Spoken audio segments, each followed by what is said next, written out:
त्रेता जुगेर हनुमान कलि जुगेर मुरारी गुप्त देखो तो पाल्टेছে কিন্তু স্বভাব তো পাল্টে না। হনুমানের স্বভাব কি? সিয়া রাম সমসব জগ জানি করব প্রণাম করি গোপালি। হনুমান যেদিকে তাকায় শুধু রামই দেখে। আসলে তো ভগবান ছাড়া কেউ নাই, সকলের মধ্যে ভগবান। এটা দেখে কি যে উচ্চকোটির ভক্ত সে দেখে সবার মধ্যে ভগবান, আর যারা দুষ্ট লোক তারা দেখে ভগবানের মধ্যেও শয়তান। যার যেমন ভাব তার তেমন লাভ, যার যেমন নয়ন তার তেমন দর্শন। মুরারি গুপ্ত বলছে রাম, এখানে ছিল বসুরামানন্দ, উনি বলছে ও মুরারি তুমি মহাপ্রভুকে রাম বলছো, ভালো করে দেখো নি আমি কি দেখছি জানো? কি সে যে রাধা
নয়নানন্দ ঠাকুর ছিলেন বৃন্দাবনের নিত্যমঞ্জনী।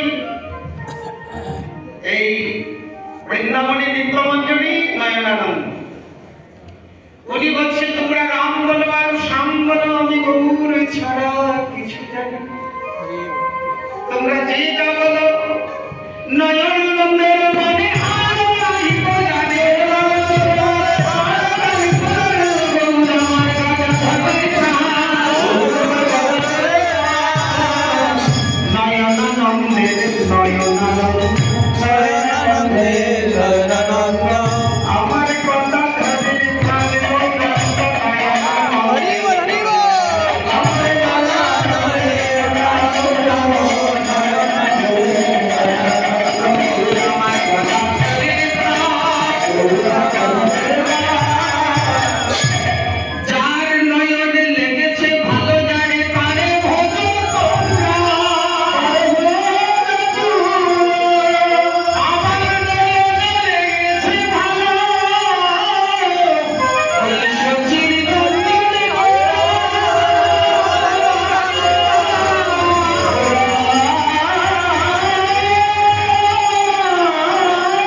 শব্দ গৌর সম্পদ যাবে গিয়ায় যাবে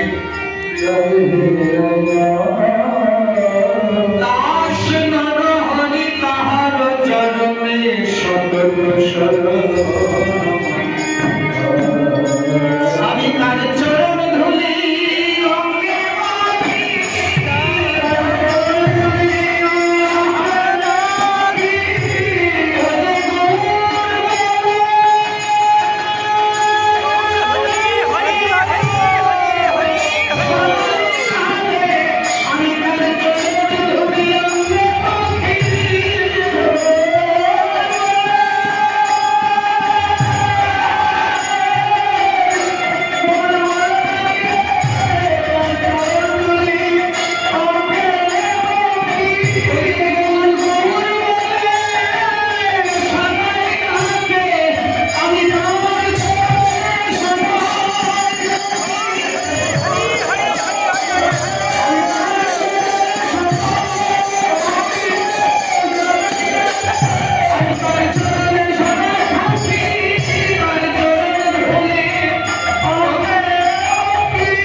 তোমরা যে যাবো আমি গৌর ছাড়া কিছু জানি না।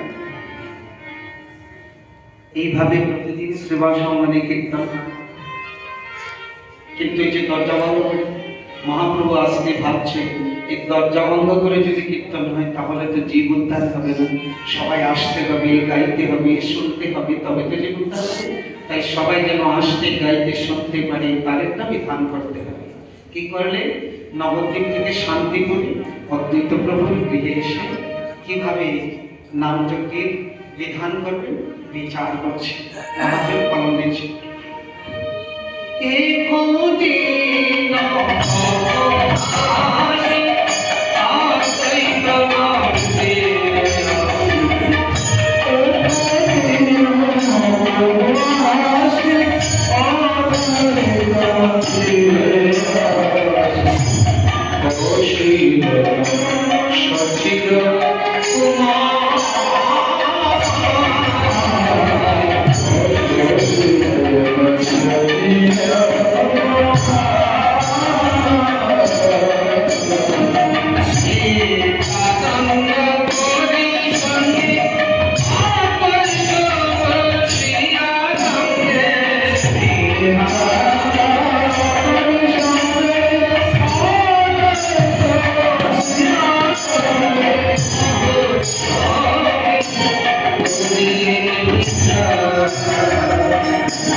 তিন প্রভু যিনি বিচার করছেন, শুনছেন, সিদ্ধার্থ করেন কি বলছেন? তা শুনিয়া নন্দে হাসে সিদ্ধার্থ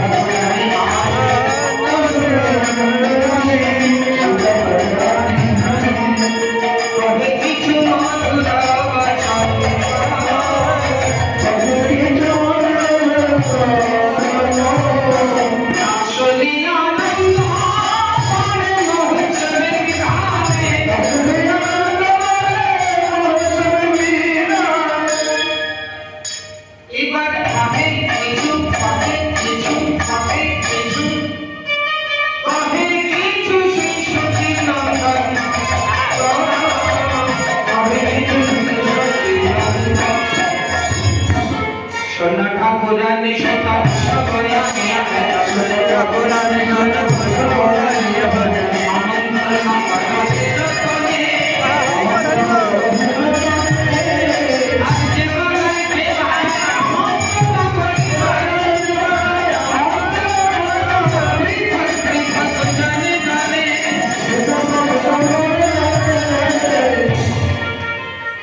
প্রথমে বৈষ্ণব নিমন্ত্রণ, তারপর যে গাইতে পারে বাজাতে পারে তাদের পৃথক পৃথক নিমন্ত্রণ, তারপর আগুপর্ণ করি খেলা কাটিবা মালা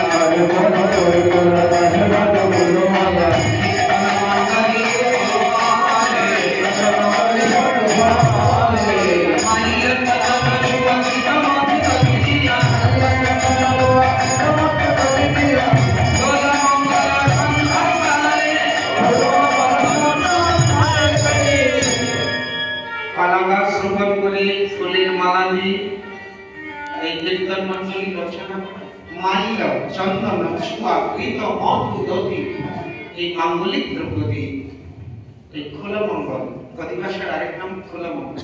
অধিবাস অধিবাস বস ধাতু নিবাস অর্থে অধি উপসর্গ অধি উপসর্গ বস ধাতু নিবাস অর্থে বিশেষ করে অধিপূর্বক বাস, বিশেষ করে ভগবানের নিকটে বাস। আবার অধিবাসের অর্থ হয়েছে মাল্য গন্ধাদিক দ্বারা সংস্কার, এই দুটি অর্থ অধিবাসের। তো এই খোলমঙ্গল সন্ধ্যাকালে এত বলি ঘোড়াগায় আজ্ঞা দিল সভাকার মহোৎসবের বড় আয়োজন খোলা পাড়াকাল লইয়া রঘুরচন মনোবিয় পূর্ণ ঘট বড় সংস্থাপন। ঘট স্থাপন করবে, এই ঘটের মধ্যে সপার্ষদ মহাপ্রভু সপার্ষদ রাধা গোবিন্দকে আহ্বান করতে হবে। ঘট স্থাপন শুনিয়া প্রভুর কথা প্রীতি বিধি করিল যথা নানা উপহার গন্ধ বাসে চৌদিকে বৈষ্ণব গণ হরি বলে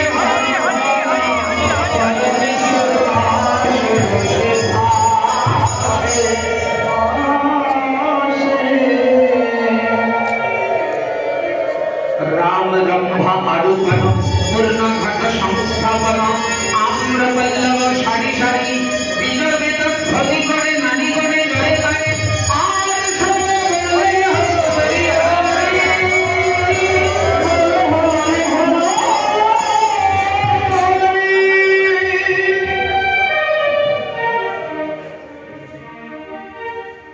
আমাদের জন্ম থেকে শ্রাদ্ধ পর্যন্ত মৃত্যু পর্যন্ত যে কোনো কাজ করে আগে ব্রাহ্মণ নিমন্ত্রণ, তাই না? যে কোনো কাজ জন্ম থেকে একেবারে শ্রাদ্ধ পর্যন্ত পুরোহিত নিমন্ত্রণ মানে, কিন্তু কীর্তনের বেলা বৈষ্ণব নিমন্ত্রণ। তো ব্রাহ্মণগণ রাগ করবে না যে সারা জীবন আমাদের ছাড়া চলে না, আর কীর্তনের বেলা আমরা লাগি না, রাগ করাটা কথা বলছেন না, রাগ করবেন না। এই যে ইজো বেদ ধ্বনি করে ব্রাহ্মণ করে বেদের ধ্বনি করছে, আর সবে হরির ধ্বনি মায়েরা বেদের ধ্বনি করছে, সবটাই দরকার। আর আপনাদের এখানে তো আমার পুরোহিত মশাই আছে, আর যেখানে থাকে না সেই জন্য আমাদের সাথে আরেক পুরোহিত থাকে সবসময়। অধিবাসী ব্রাহ্মণের দরকার। তো ইজো বেদ ধ্বনি করে নারীগণে জয় করে আর সবে বলে হরি হরি। তো হরিধ্বনি জয়ধ্বনি তো হয়েছে, কিন্তু বেদধ্বনি তো হয় না, তো একটু হয়ে যাক নাকি, একটু হয়ে যাক, একটু বেদধ্বনি হয়ে যাক। ওম স্বস্তি ন ইন্দ্র স্বস্তি ন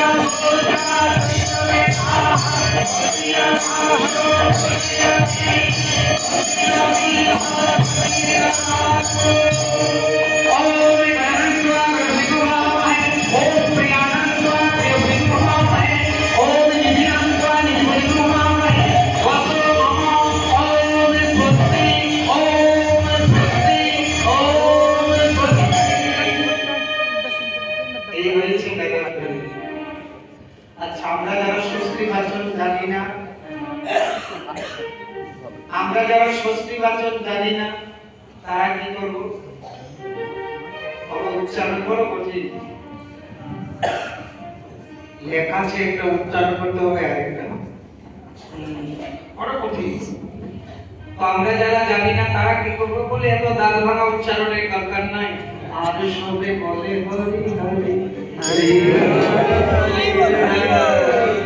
এটা তো সবাই বলতে পারবে। একবার যদি কেউ প্রাণ খুলে বলে হরি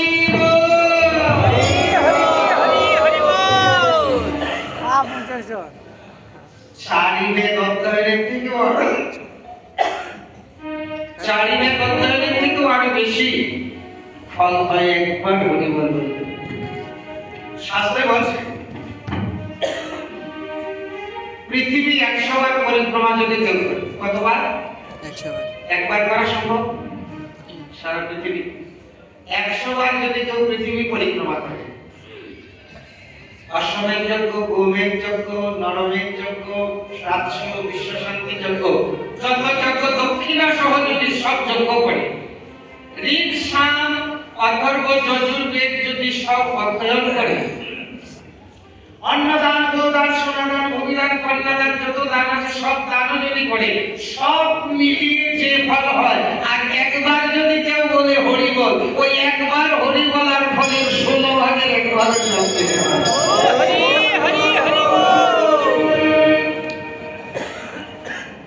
তাহলে বেশি পরিশ্রম করে লাভ আছে? কম পরিশ্রমে যদি বেশি পাওয়া যায়।